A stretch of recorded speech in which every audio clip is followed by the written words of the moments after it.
whispering forest. Long ago, at the edge of a peaceful village, there stretched a mysterious forest known as the Whispering Forest. The trees there were so tall their tops touched the clouds, and at night, the wind carried soft whispers, as if the forest itself was speaking. In the village lived a curious girl named Leela. She loved listening to the forest from her window, but the villagers always warned her, "Do not go inside, for the forest is full of secrets." But Leela's heart was full of courage and kindness. One bright morning, she decided to step into the forest and discover its mysteries. As soon as Leela entered, the air changed. Sunlight sparkled like golden dust through the leaves. Birds chirped in melodies she had never heard before. Suddenly, a wise old owl swooped down. "Welcome, Leela," the owl hooted. "The Whispering Forest knows you. It has been waiting." "Waiting for me? Why?" asked Leela. "Because the heart tree is fading. Its magic keeps the forest alive, but its light is growing weak. Only a pure heart can restore it." Leela nodded bravely. "Then I'll help." On her journey, Leela met many creatures of the forest. A playful fox with a fiery tail, who guided her through hidden paths. A gentle deer with silver antlers, who showed her where to find the glowing flowers of hope. A family of fireflies, who lit the dark places with their sparkling light. Each creature gifted Leela something special: a feather, a silver leaf, and a glowing stone. Leela soon faced challenges that tested her courage. In a shadowy grove, dark vines tried to block her way, but she used the glowing stone to shine a path through. In the River of Echoes, she had to listen carefully to the whispers of the water to find the stepping stones. In the silent clearing, fear tried to silence her voice, but she sang a gentle song the deer had taught her, filling the air with courage. Finally, Leela reached the center of the forest. There stood the heart tree, its branches drooping, its golden light flickering. Leela placed the feather, the silver leaf, and the glowing stone at its roots. Then, closing her eyes, she whispered, "May this forest always be full of light, laughter, and life." Suddenly, the heart tree shone brightly. Its leaves turned emerald green, golden fruits appeared, and the whispers became joyful songs. The whole forest awakened, flowers bloomed, streams sparkled, and every creature cheered for Leela. The wise owl landed beside her. "You have restored the forest. Leela, the Whispering Forest will never forget you." When Leela returned to her village, she carried with her the sounds of the forest, the songs of birds, the rustle of leaves, and the whispers of magic. From that day forward, the forest was no longer feared but cherished. And whenever someone entered the Whispering Forest, the trees would gently whisper her name. Leela, Leela, the girl who saved the heart of the forest.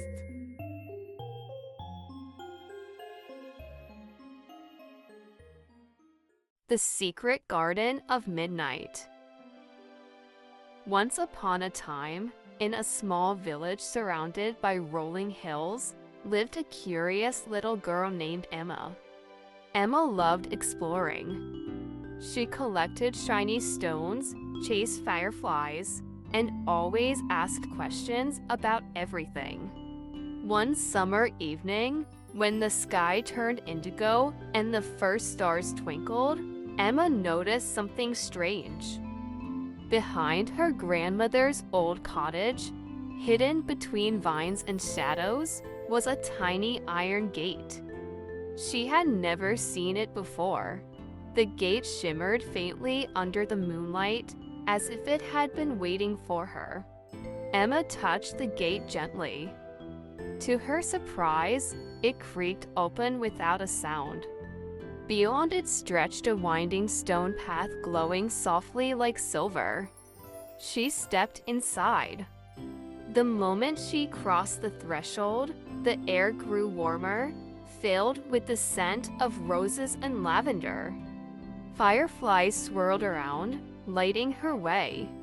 Before her eyes unfolded the most magical place she had ever seen, the secret garden of midnight. The garden wasn't ordinary. The flowers whispered greetings as she walked by. "Welcome, Emma," said a tall sunflower with golden petals.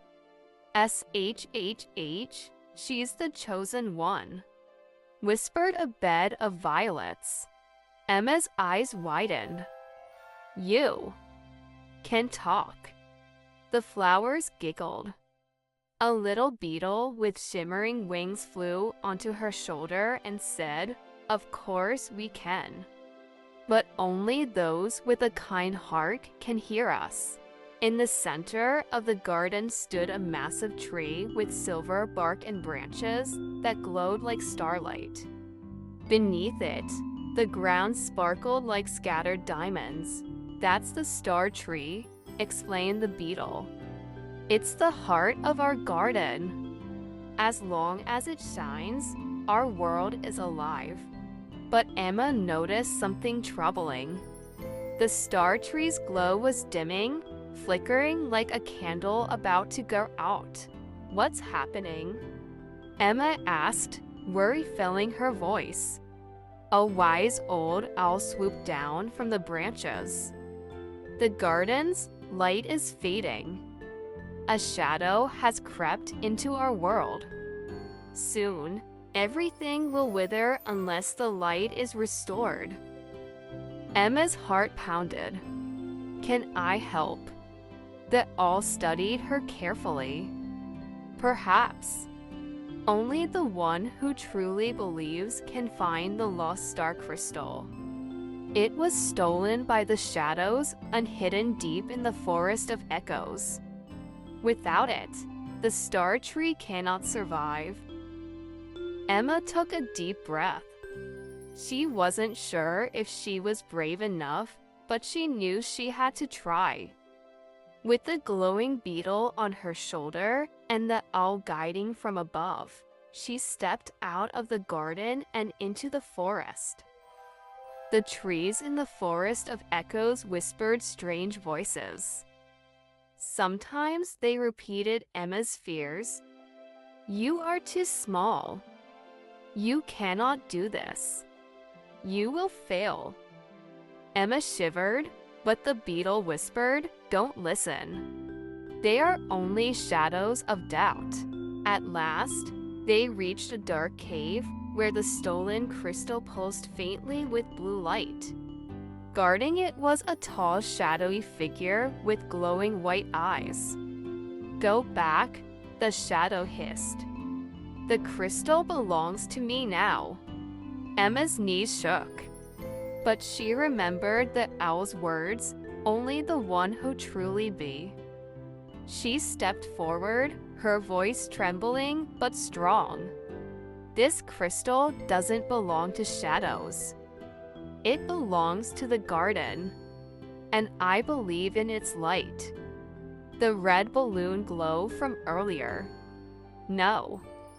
The beetle glowed brighter and brighter, spreading golden light around Emma.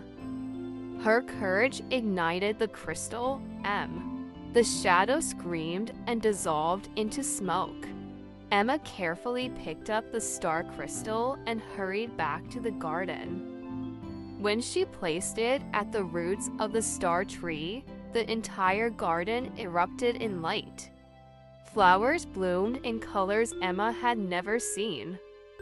The tree's silver branches stretched to the sky, releasing beams of starlight that scattered. The owl bowed to Emma. "You have done what no one else could. The garden will live for many more centuries because of your bravery." The beetle sparkled proudly. "Told you you were chosen." When the first rays of dawn appeared, the garden began to fade. The flowers whispered, "It's time to go, Emma. But remember, the gate will always open for you when you need it." Emma stepped back through the iron gate, and when she turned around, it was gone. hidden once more behind the vines. But Emma knew the garden was real, and deep in her heart, she carried the light of the star tree forever. And every night, when she looked at the stars, she thought she saw one glowy.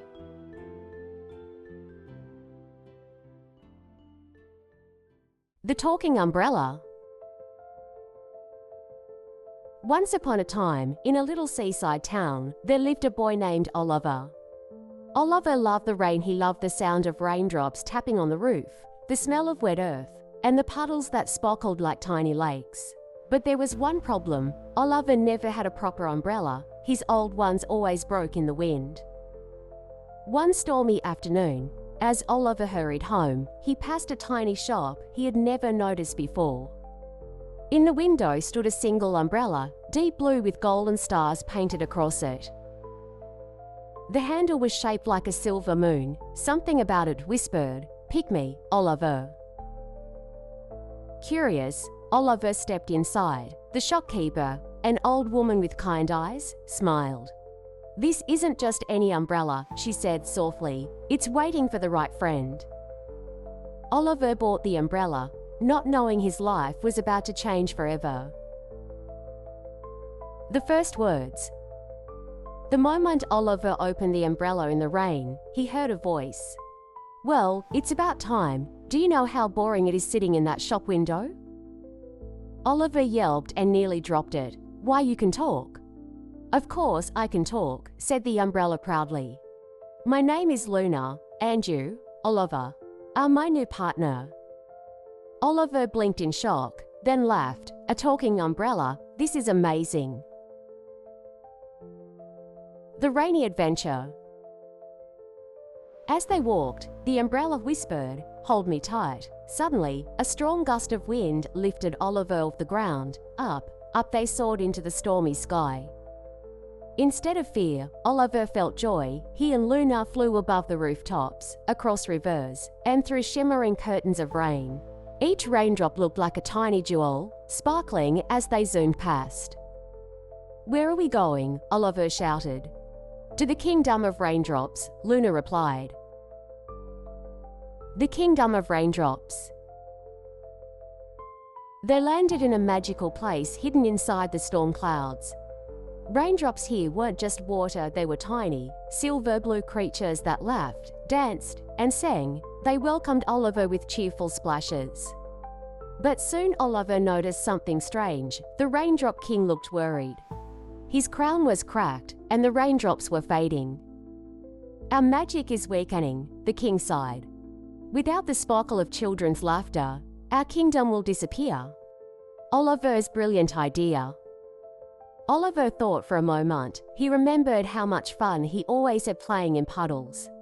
"Maybe I can help," he said. He pulled out a small harmonica from his pocket and began to play a cheerful tune. The raindrops started bouncing to the rhythm, giggling and dancing. Luna spun in circles, twinkling with starlight. Soon, the entire kingdom was sparkling again, brighter than ever. The Raindrop King's crown healed, glowing with light. "You have saved us, Oliver," he said. "From this day forward, the rain will always dance with joy because of you." Home again. With a gentle swirl, Luna carried Oliver back to his street. The rain had slowed, and the world sparkled as if filled with diamonds. "Will I see you again?" Oliver asked. "Of course," Luna chuckled. "Every time it rains, I'll be by your side. And remember, rain isn't something to hide from. It's something to celebrate." Oliver smiled, twirling his magical umbrella. From that day on, whenever the skies darkened and the first drops fell, he couldn't wait to run outside. Because he knew that somewhere above the clouds, the raindrops were waiting to dance with him again.